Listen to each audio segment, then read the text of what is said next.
This episode is brought to you by Cars Commerce, one platform to simplify everything about buying and selling cars, and one partner to empower your business.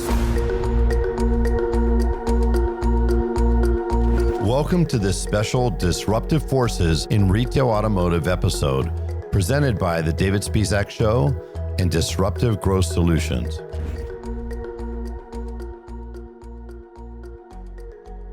Welcome back, and I'm super excited about this discussion because it's about merchandising.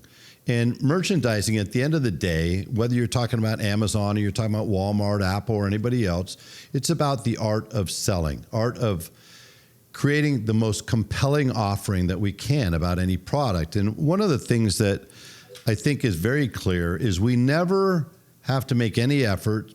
For the most part, you don't have to sell things that people want to buy. Is that a fair statement, guys? Sure. But boy, you better have down the art and science of merchandising if you want to be effective at selling things that are not the iPhone 16, for example, but rather that flip phone that's out there that still needs to be sold. So we're fortunate enough to be, first of all, as a moderator, I've asked Tommy Gibbs, and Tommy has been in the business for a very long time, and he has assisted countless dealers in the art of merchandising and other aspects of used cars. So Tommy, first and foremost, I want to welcome you and thank you for taking the lead on this discussion. I also want to introduce David Long, who's the Executive General Manager at the Hansel Auto Group in Northern California. We've got Rob Ruth from Bob Ruth Ford. And again, all of these, you got to listen to these folks, not because, hey, they're all handsome in their own right? Sure, they are experienced, but these guys flat are doing the unimaginable in their own areas. And so, you know, Rob Ruth, with what you've accomplished, 5-1, 6-1, 8-1, used to new, is nothing short of remarkable. And then Patrick Abad and his dealership has literally become legendary for everything from culture, but especially for the used car operation. If you go to Beaver Toyota right now, I'm willing to bet, I'm not a gambler, I'm willing to bet $1 or more that he's got probably well north of 350, 400 in used cars, despite the fact that they are located in a very small population city, just like Rob Ruth. Rob does over 300 cars a month, same thing. But they're masters of acquisition, but undoubtedly, you're going to also learn that they're masters of merchandising. So with that, I'm going to turn it over to you, Tommy, and if you'd be so kind to start us off in the discussion, and then we'll serve it up to the three dealers on this panel to hear from them on what they've learned and what they're doing to help master the art of merchandising. Awesome. We want to maximize gross, no doubt, on every car that we have out there. And it seems that it's so much easier to maximize gross on those cars that are the hot sellers, the cars that the data supports that says this is the right kind of car. But I'm wondering, I want to ask this of Rob, I'm wondering, what do you do when you have cars that you bring into inventory that you have to step up on to make a deal? They come into your inventory, but they're somewhat problematic and they're not the hottest car for you. The analytics don't really match up to what we'd like to see them be. Cost to markets may be off for whatever reason. What do you do with that type of car, Rob? I think the first thing would be knowing that it's that type of car and knowing what you I think it's really important to know when that problematic car comes, to recognize it. And then there's multiple things. We want to get it out to market as fast as we can. So we want to get it photoed, we want to get it merchandised as fast as we can.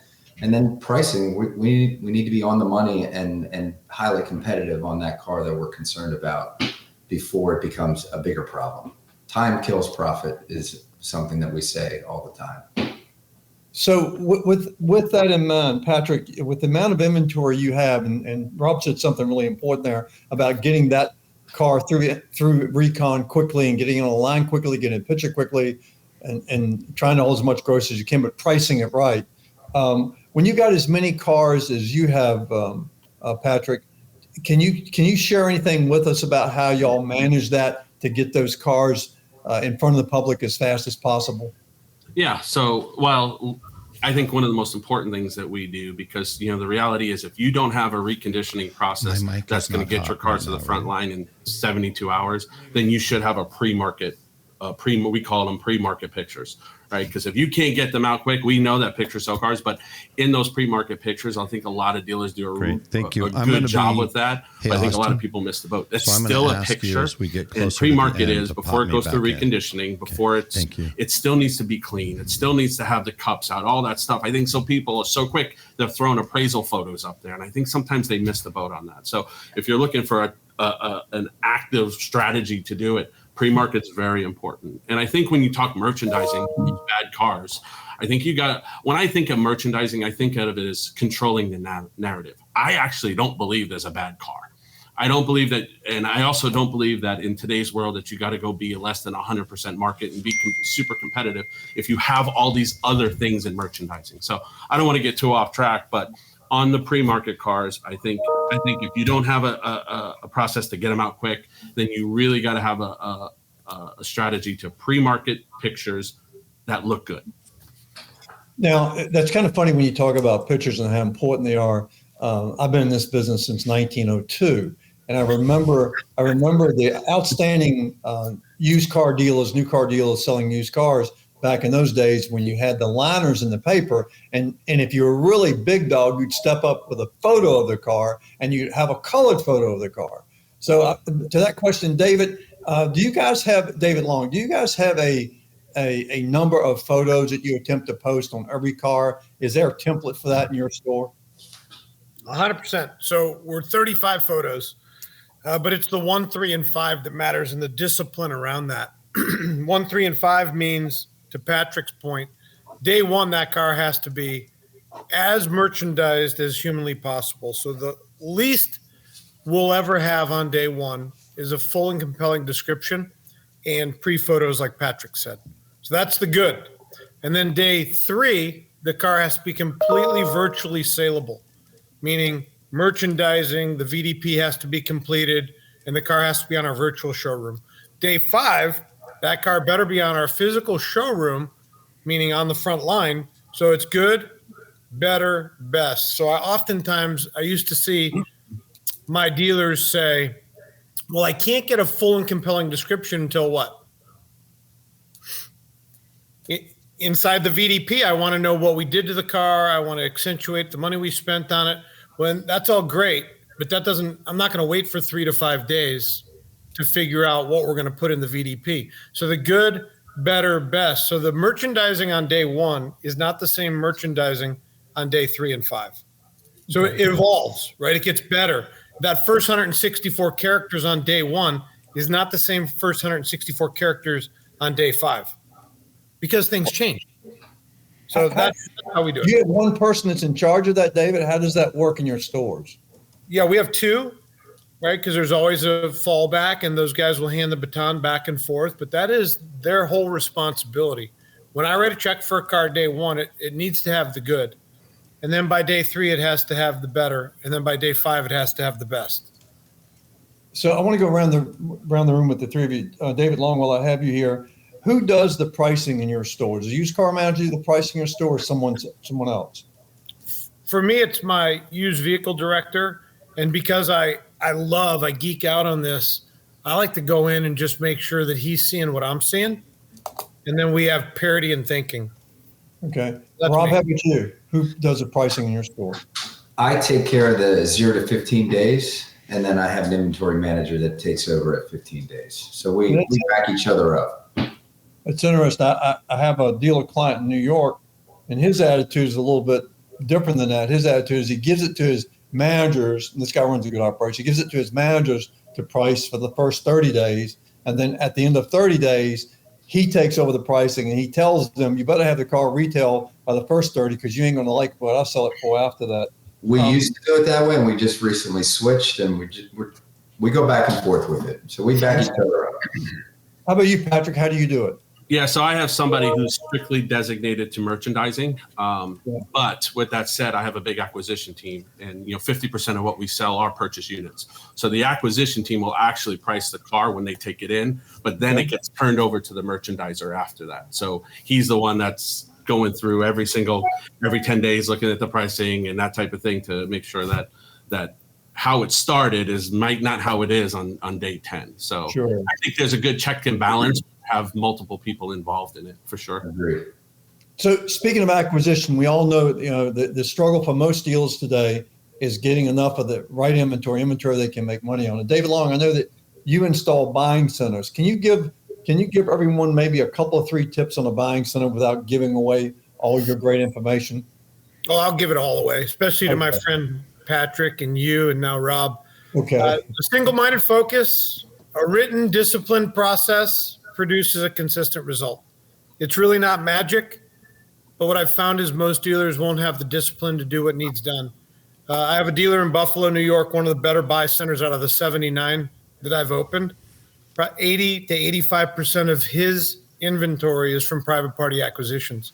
It's changed the complexion of his performance. He's not the same dealer he was a year ago before we opened his buy center.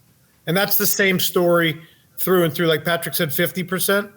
CarMax is at 93%, I think, last I saw, from private party acquisition. So the dealers like Patrick and Rob that are really successful, they're buying private party vehicles. We went all in on it. I mean, we went all in about 2 years ago, where we were once 75% auction purchases. Now we're probably 50% street purchases. So we're buying a couple hundred a month off the street. If you want to do it, you can do it. No doubt. You're saying you guys remember the days when we used to say, if you have a badass fixed, can I curse on this? Badass fixed operations department, you can sell as many cars as you want. And I think in today's world, the progressive dealers say, if you have a badass acquisition team, you can do anything that you want. I agree. Amen.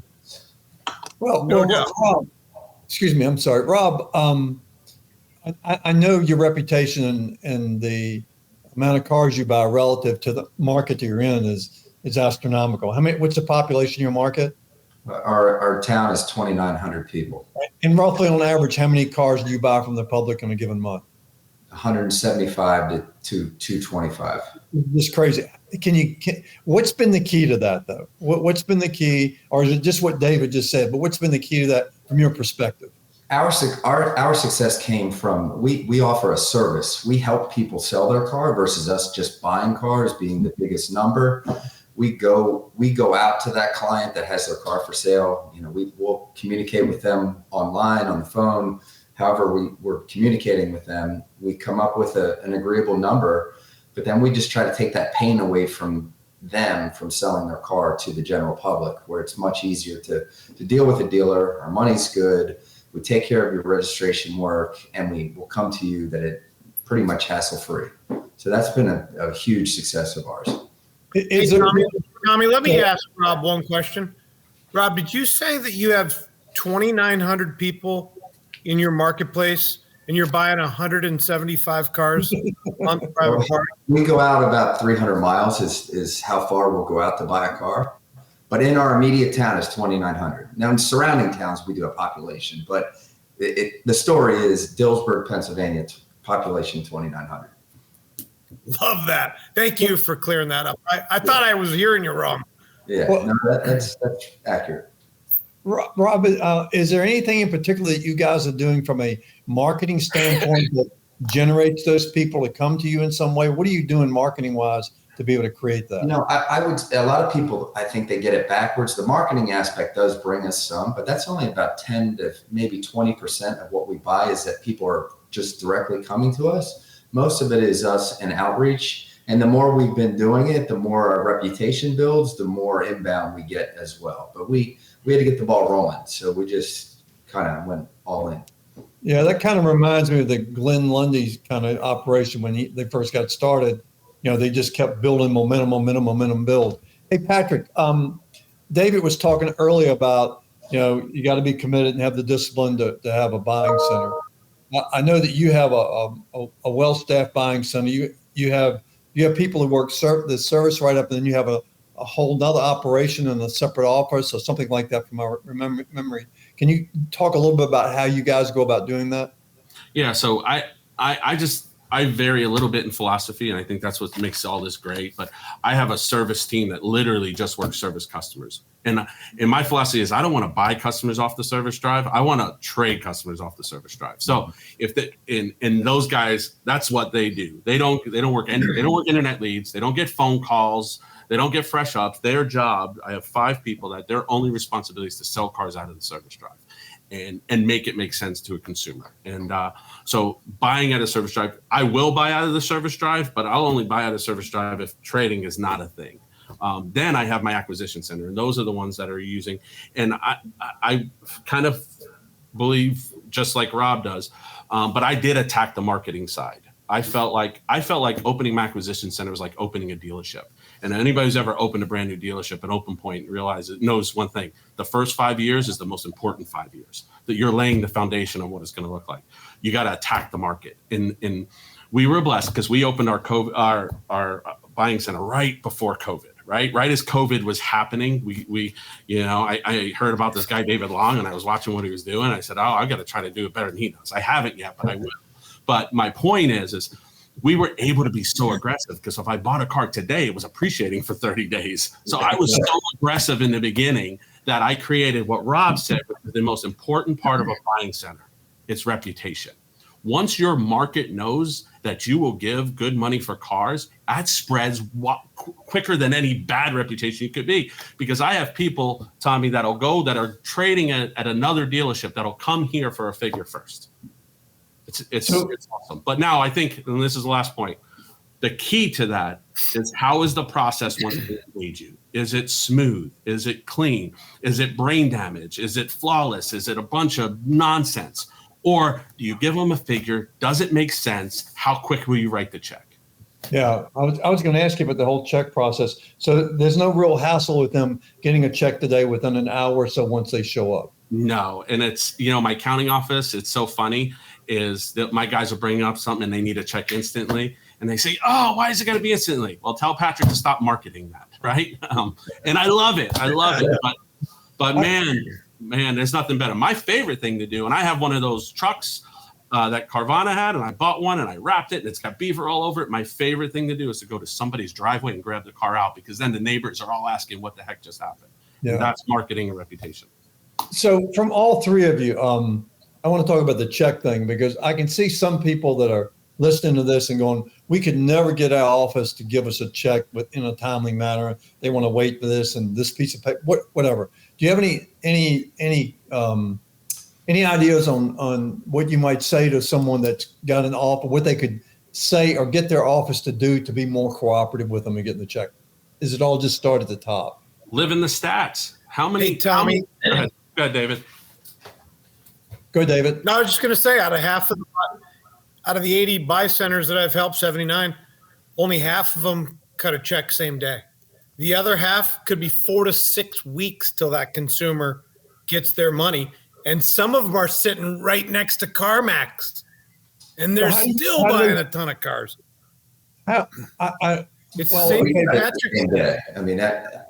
We have to eliminate that friction somehow of whatever is holding us back and empower more people. That maybe we need more check signers if that's the problem. But we got to help to build that brand that Patrick's talking about and to create the experience that we want them to have. We can't let that be a problem, because money's the most important thing. And Tommy, think about this, right? Even if it's equity, right? So I'm a Southeast Toyota dealer. If I'm paying off Southeast Toyota, you got to live in the stats. How many times have we mailed a check to Southeast Toyota that we didn't get the title, right? Your accounting office wants the title. I understand. Right? But how many times have you paid off a Southeast Toyota loan that we didn't get the title? Live in the stats. And then you can ask that question, and then you can wait for the answer, because they're going to say never. We always get the title within like 5 to 8 days. Exactly. Show me that there's a problem, and then let's engage in it. Sometimes our guardrails are so tight on that. And I think it's the dealers who realize that the market has those tight guardrails, that they shift away from those, and those are the ones that take advantage of it. Yeah, I think far too often, I hope I don't make anybody mad by saying this, but I think far too often the tail is wagging the dog. The comptroller or the office manager is controlling a lot of that, because they want to run a tight ship back there, and it does, I think, hamper us sometimes. David Long, I have a question for you. Sure. Actually, any of y'all can answer this question. Actually, what with the metrics that you have and the data that you've collected, what do you see? Is there a kind of a benchmark for the difference between cars that we buy from the public, cars we trade at the door, and cars we buy at auction? Do you have does anybody have any numbers on that they could share? I have all the numbers because I wouldn't operate a business that I don't know. So we stopped buying cars at auction 4 years ago. So I really can't comment to that right now, but I can tell you that the private party deals sell 7 days faster at a $600 higher margin. Wait a minute. Say that, David. Say it again, please. My private party purchases sell 7 days faster, so a full week faster turn with about a $600 higher margin. I like that. And I love that it's only 600, Tommy, because if you talk to a dealer and they say that I have this massive spread between my street purchases and my trades, then to me, you're limiting how many cars you're actually going to buy based on the figures you're giving. Just my so they're not really stepping up on our trades are our best source for return, but our street purchases far outweigh auction purchases. I'm looking here. It's we're $1,500 higher front end, and we're at a loss on auction cars, and we're selling them 8 days sooner than our typical auction car. So, and Rob, I would think based on that data, that's auction fees and transportation. So you're given the right money. Correct. Yes. Yeah, we want the inventory. We want to keep the. Right. I mean, we got to keep the machine moving. As you know, once you build that used car department, you got to keep feeding it. That's right. You know, one of the challenges for dealers and their managers, it seems that for whatever reason, when for those that have to buy from their auction, for whatever reason, they go to the auctions, they're going to the auctions. Yeah, that's a given.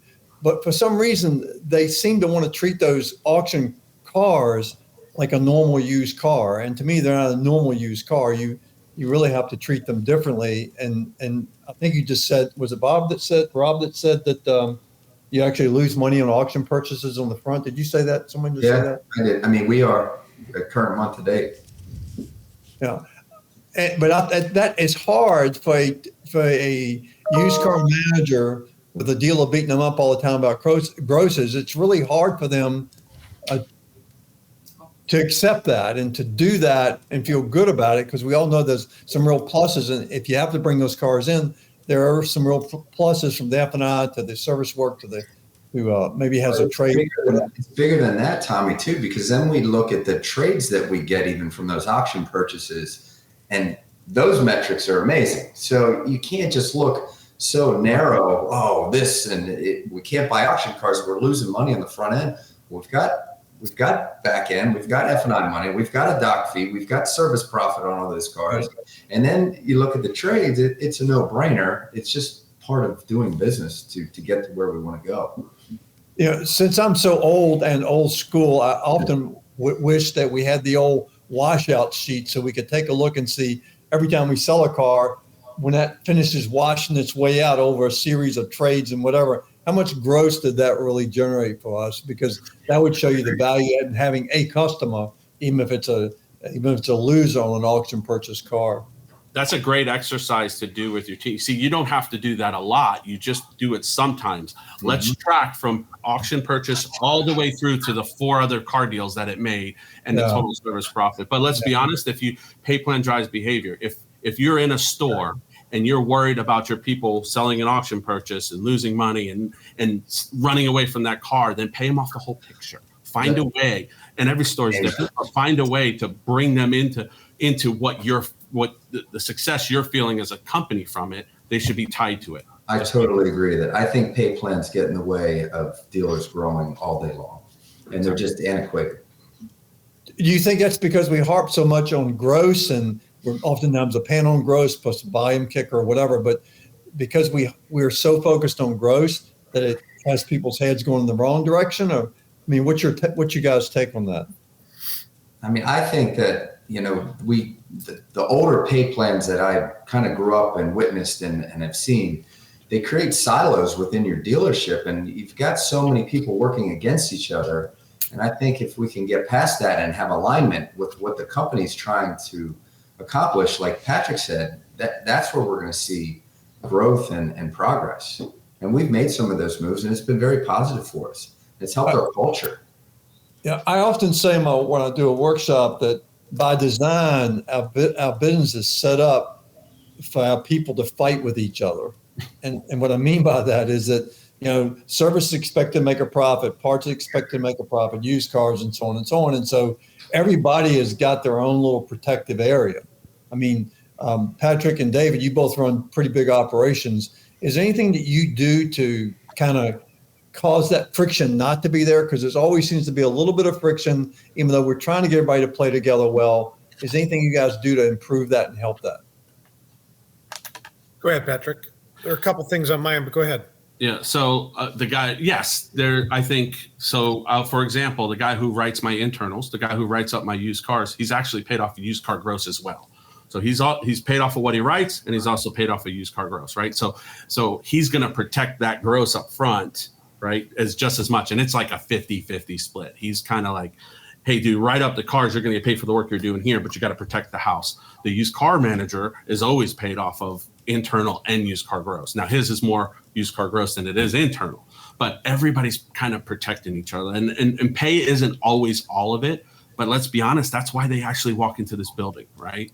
They walk in this building to make money. And it's got to be a driver in there. And that starts that relationship. And I think knocking those silos down when it comes to reconditioning. But the reality is that's through the whole store, right? I think how you operate, and I think the most important thing that we can do to do that is be transparent with them. Let them know. I want them to know every single dollar the company's making, how it's making it, and how what they do affects that. Because when people feel like they're actually part of something, they'll do something about it. When I let you go first, Patrick, I almost could guarantee that I would hear communication and transparency. I think that drops a lot of the walls, but having the right person, Tommy, I want the right people, not the right team. I don't need the best player. I need the best team. And what I mean by that is we are all in the same sandbox, and it's just our corporate culture that we care for one another. And either I am completely oblivious to what's going on, or I really have some of the nicest people on the planet that genuinely care about the success of the team and each other. I mean, either I'm missing it all together, or these people that I've surrounded myself with really care about every department succeeding, which I think is the case. I could be wrong. But I believe it starts with the right people doing the right job for the right reason and communicating with transparency. And that's to have clear. It starts with you caring back as well. And you caring about them, I believe it. And it's a two-way street then. I agree, Rob. Yeah. Everybody agrees with that. We were talking earlier about merchandising and photos and that sort of thing.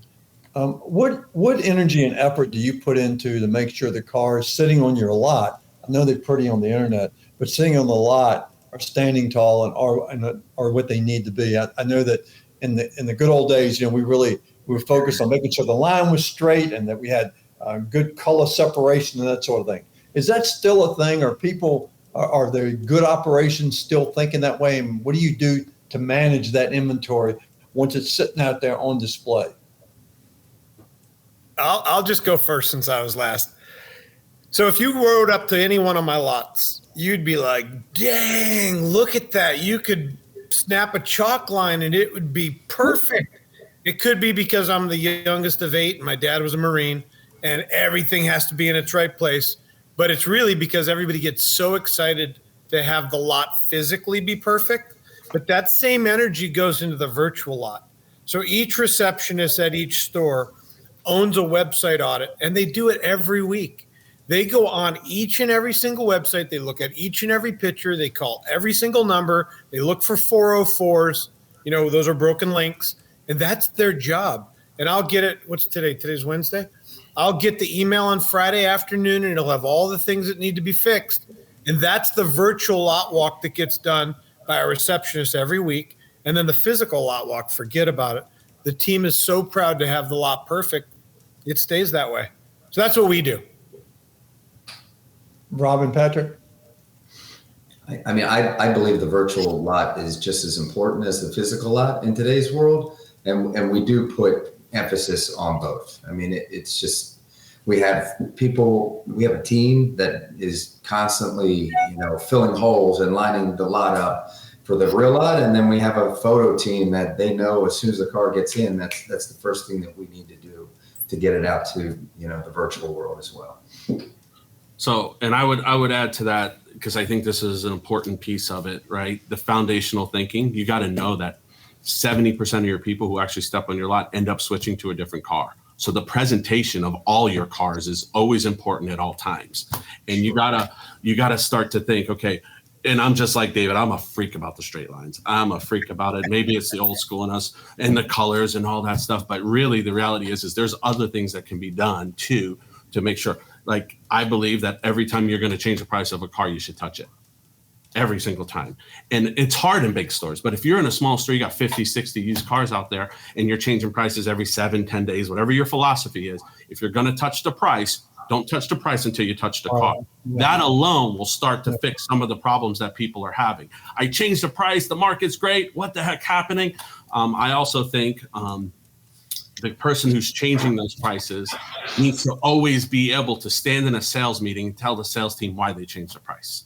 Right? Because I think it's a missing piece. I think sometimes somebody sits behind a wall and they do all these price changes and they do all these things, but they're not telling the world why they're doing it. On the flip side of that, on the merchandising side, they're also not telling when they raise a price. Listen, the market shifted on this, right? The market shifted on this and all of a sudden these cars disappeared. Now it's up 3%. I moved the price up 3%. I think that communication piece is super important in merchandising to your team. Again, going back to the foundational principle that many people switch off the car that they came in on. That's so valid. I also think that if dealers would do a lot walk at least once a week, and I'm talking about all the salespeople, the members of the management team, that a lot of this stuff would get uncovered then about why we haven't sold a car. We haven't sold this car because the car's out of gas, whatever it may be. It may be something goofy. But the salespeople know what's going on out there because they're running into it all the time. And whatever problem the car has, it might even have a check engine light on it.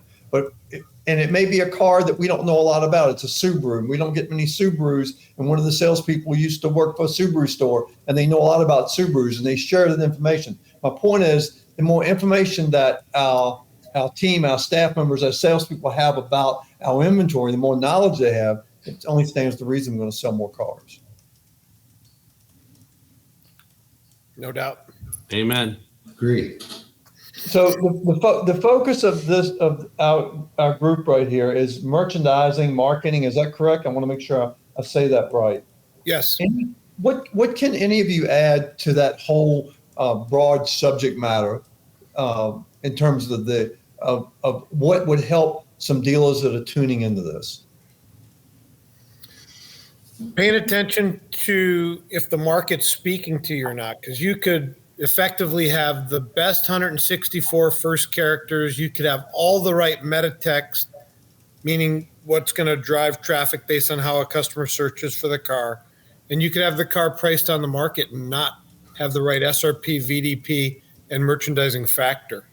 Like if you're not paying attention to your traffic on that car and making the needed adjustments, you're going to be that guy or gal that looks up in 30, 60 days and it's like, I can't be more one.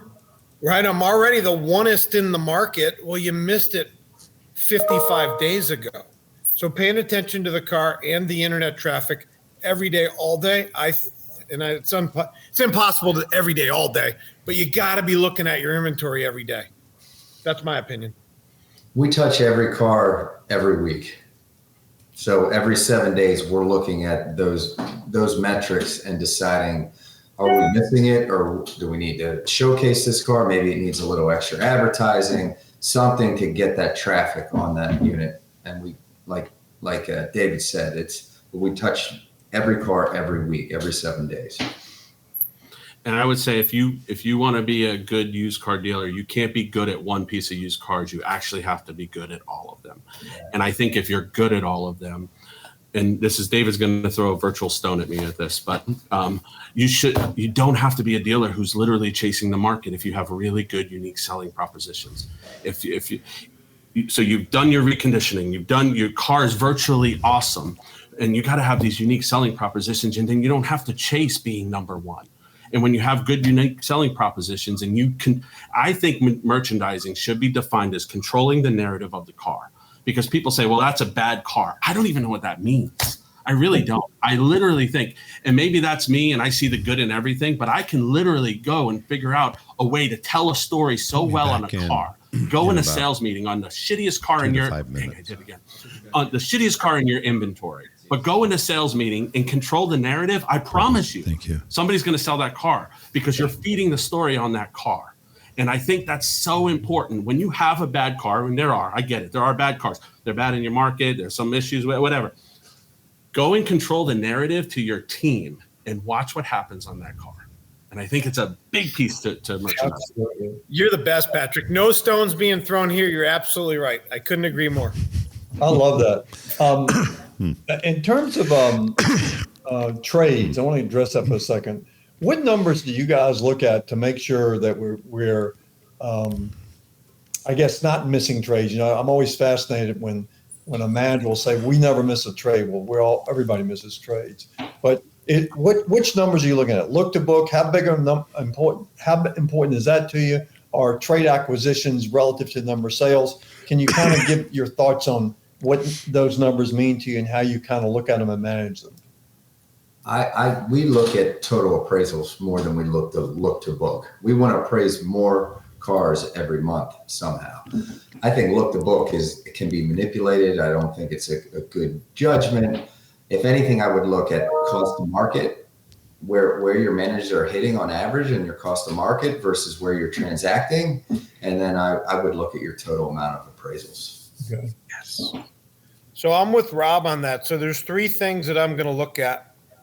One, I want to make sure I have a 2-to-1 minimum, which is 2 finalized appraisals to every 1 car that's retailed. That's got to be the ticket for entry. 3-to-1's ideal. 2-to-1's got to be the number. Then I'm going to look at, I do want to know look to book, because I want to know how many people are finalizing their appraisals and what each individual appraiser is performing. But most importantly, Tommy, I'm looking at trade efficiency. Not trade efficiency just by store, but by sales manager and by salesperson. So if somebody sells 20 cars and they have less than 10 trades, they didn't get the whole job done. So I praise the people that have a 50+% efficiency more than I would praise a 30-car performer with 5 trades. That person didn't get the job done. Those are the 3 things I look at. Well, with everybody, have you seen a decline in the numbers, so to speak, for you? Go ahead, Austin. With so many Thank you. People out there, the CarMaxes and Carvanas of the world, so many of those people trying to buy your customers' cars or your potential customers' cars before they ever get to your place. Are you seeing less and less people coming in with a vehicle to sell? Has anything changed for you over the last 2 or 3 years when so many people got involved trying to buy cars, your fellow dealers and the big players out there? You see any difference in the numbers? Love to hear from Patrick on that. Patrick, because you didn't answer that other question, I was hoping to hear from you on that one. No, well, I was going to agree with both of you. So, no, but yes, Tommy, I think there's a shift, and I wouldn't say more at our dealership, because we have created that reputation in town to bring your car here before you go trade it somewhere else. And I think that's part of it, but I do. Now, I will say this, we've been really hounding trades. Trades change a car deal. They really do. Financing, when you have a trade, there's some banks that will just score it differently. So we've gotten into this thing, and you don't realize that the consumer's perception on trades. Oh, I still owe money on it. Oh, it's too old, they won't take it. You just gotta ask. And if you want to do a true audit and look to book and all this, look to book used to be a metric that was the metric. It's now a metric. It's not the metric anymore. And that's how I truly feel. Now, with that said, you really want to go and audit yourself, go into your internet leads and go see how many times you asked for a trade when they didn't have one. That's the missing piece. They're selling the car and never even telling you because they don't trust your trade values. But if you ask for it, they'll tell you what they're going to do for it. So audit your internet leads on trades and watch, you'll see something different. So if you guys don't mind, I would love to jump in just because I've been listening in the background, and Tommy, you've been doing a brilliant job of moderating and directing this conversation, but something that a couple of you just said. Number one, look to book, and Rob knows this. I think it's just complete and utter garbage, honestly. It's like trying, an algebraic equation, is x plus y equals z. Well, if you're just missing z, you could figure it out. But if you're missing x and y, you can't figure it out. And look to book is x. But if I don't know how many opportunities I had for appraisals versus the appraisals I did, I have no idea. Okay, I got an 80% look to book, but I only appraised 12% of the cars. Okay, that's not a great job. Number one, so I agree with you guys there. Secondly, I love what you just brought up, Patrick, because the true number, and Rob, you were saying, David, you say the same thing. You want to sell more, appraise more. It's just as simple as that. I tell dealers all the time, every time I see a dealership or I'm in a store and there's a sales meeting and they go, hey guys, we have got to sell more cars. And I'm thinking, if I'm a salesperson at a store, I'm thinking, thank God you were here, man. I had no idea that's what I was supposed to be doing today. I mean, I'm sitting here playing Sudoku and Solitaire and I was poker and Candy Crush. I had no idea I was supposed to be selling cars. Of course they're supposed to sell more cars. But you could tell me that all day long. It's not going to make me sell cars, and I don't have ultimate control. I do have ultimate control of appraisals. And I want to throw this out there. I don't know of a dealership to where it's optional for a technician to do an MPI. Agreed? Agreed. It's in the intelligent best interest of the store, and it's the best thing for the customer, for the ownership experience. I don't know a store where it's optional for an F&I manager to do a menu. Is that true? Agreed. Yep. It's in the best interest of the ownership experience for the client, and it's in the best interest of the store. Can any of you please tell me at what point did we decide that it's in the best interest of the client and ourselves for a salesperson to decide whether a car should be appraised or not? Why isn't that treated like an MPI? Why isn't it treated like an F&I menu? It's actually more valuable. It impacts retention, closing rate. And Patrick, you were talking about gross. I was with two groups this morning. Huge group, Midwest, 40-something stores. They make $966 more on the front end of a car that has a trade than one that doesn't. A smaller group in the Southeast, but still good size, they make $1,300 more when there's a trade in the deal on the front end versus one that doesn't. Not only that, the closing ratio with the trade is higher. You guys know that. Not only that, the Chevy store in the group makes $5,500 on the acquired car, front, back, and they only had $1,000 recon. They only make $2,100 on the car that rendered that $5,500 outcome. So it's just like, I said, do you understand that when you have a trade because of the additional 13 on the front, 55 on the back, as far as your P&L is concerned, it's like you didn't sell one car, you sold four from a gross perspective. You want to hack your net? You got to appraise more cars. So, I love the discussion that you guys are having. I love the pre-market process. The reality is we have to feed the beast. We know that. The bigger it gets, the harder it gets to keep feeding the beast. And you also mentioned auction versus acquisition, studied 40,000 car deals. It took 50% longer days to sell on the auction car than the non-auction car. That's 50% more floor plan. It's also 50% more advertising costs. I also have to spend way more on advertising to sell a car that people aren't leaning into, as you know, to force eyeballs on the VDP. And then the average cost of sale was 8% higher on the auction car, transportation, auction fees, et cetera, than the non-auction car. When I look at these 39,485 deals, guys, do you know that all the auction cars collectively rendered a minus $1.6 million gross?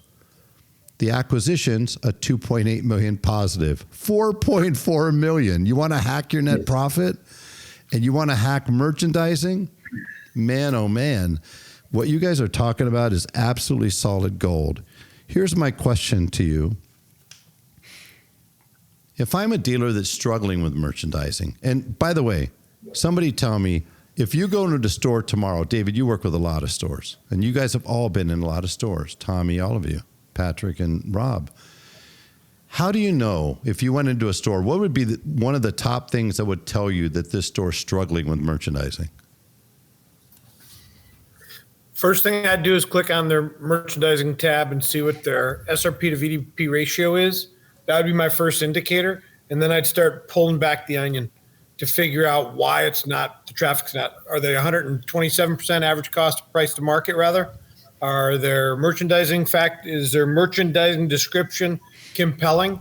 Are there photos with leaves all over the trees, or are they photos that are bare because fall's already taken place?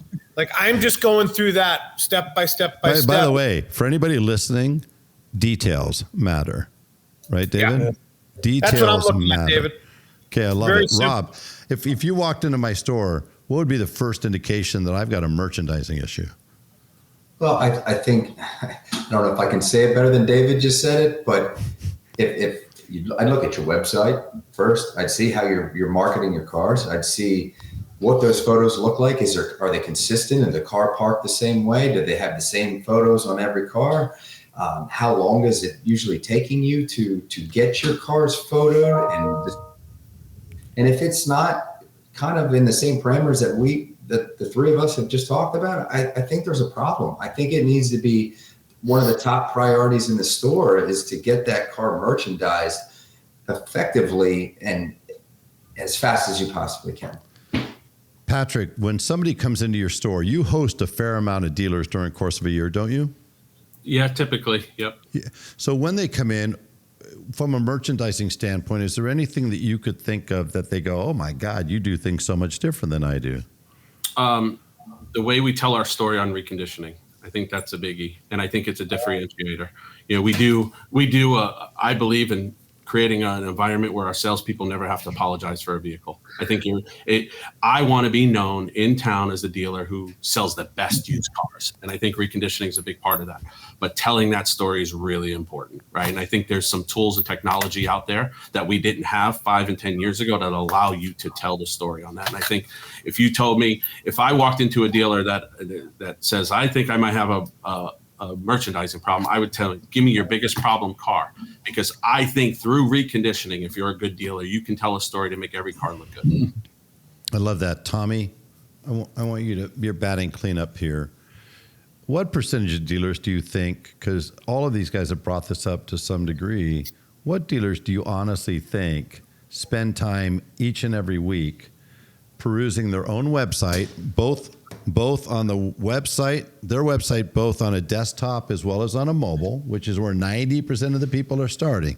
What percentage do you think actually look at that website, look at all the pop-ups, look at all the things a consumer is going to see? And by the way, do they have that brand story that Patrick talked about?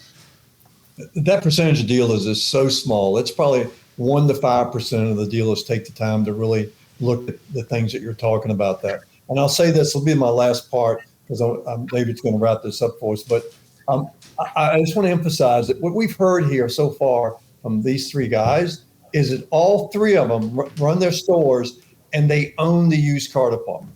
So they're not just turning it over to the used car manager. All three of you know what's going on in your used car operations, and nothing really gets out of line for you because you're always on top of it. You're not just turning it over and saying, okay, I hired somebody to run it, let them run.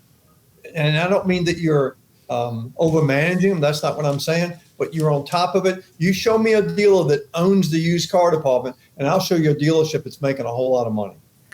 Man, I love that. I don't think we could finish on a higher note than that. I mean, and I've seen this from every single dealer who has been engaged in these panels and has been kind enough to give over their time and with the intention of helping every dealer out there to achieve what has really felt, gentlemen, like it's been a Dateline mystery for the last 30 years. I mean, it should be like there should be crime tape around 95% of dealers because there's a murder happening. There's like a net profit assassins in that used car department that are just crushing that dealer. And why have we not been able to solve this incredible mystery?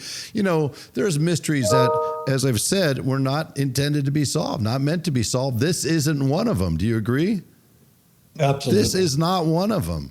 And so, but one of the secrets, as it turns out, is just so unbelievably simple, you guys are incredibly engaged in your used car department. You don't abdicate it. You don't hire somebody to, I'm going to run hire a used car manager and they're going to run the show. Guys, I'll ask you something I ask every dealer. This is for all four of you. Just quick answer, speed round. In the entire times you've been in this car business, in this industry, when you've seen a used car manager leave a dealership, what percentage of the time was there a mess to clean up? I'll go first, 100.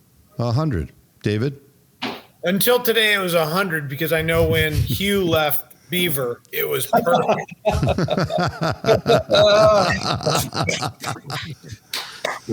Patrick, let's put you aside. It's degrees of messiness. Let's just say that. There's different degrees fair. of mess. And thank you. Forever kind. I always is such a kind way of saying it. Rob? I've been at the same dealership my whole career, and I've been a used car guy. So it's not a fair question. This is going to get uncomfortable. But would you agree, just at baseline, when there's a dealer, to your point, Rob, who has been engaged and involved, you don't have those problems, to Tommy's point. Tommy's just simply saying something seems so obvious, so beautifully simple, but where there's a dealership where you have a used car director, in my humble opinion, other than a GM, there shouldn't be a higher paid person in that store. There shouldn't be. And if it was my store, if they made the same as me as a GM, I'd be cool, because they dictate. I believe fixed ops dictates the culture. They're the epicenter of culture in dealerships and don't get enough credit for that, and retention. And the used car director is the one that, more than any other single person, of course it takes a team. I love that you said that, David. But that used car director will profoundly impact the service department, the finance department, the sales department, the morale, the return on ad spend, and your net profit. Do you guys agree with that? Absolutely. 100%. 100%. I've loved the conversation. Patrick, thank you so much for taking the time. I really appreciate it. And man, thank you for everything that you do, both directly and indirectly, for this industry. Rob Ruth, whether you know it or not, you are like, there should be an S on the chest of Bob Ruth Ford, because you literally are doing the unimaginable. I mean, to most people, I'm sorry. And to anybody watching, don't hate me. It's only unimaginable to you based on how you're doing business today. But these guys are doing the unimaginable every single day. And David Long, how many buying centers today? 79. 79. I'm sorry, 79 and counting. 79 and counting. And there are degrees of success in those, to be sure.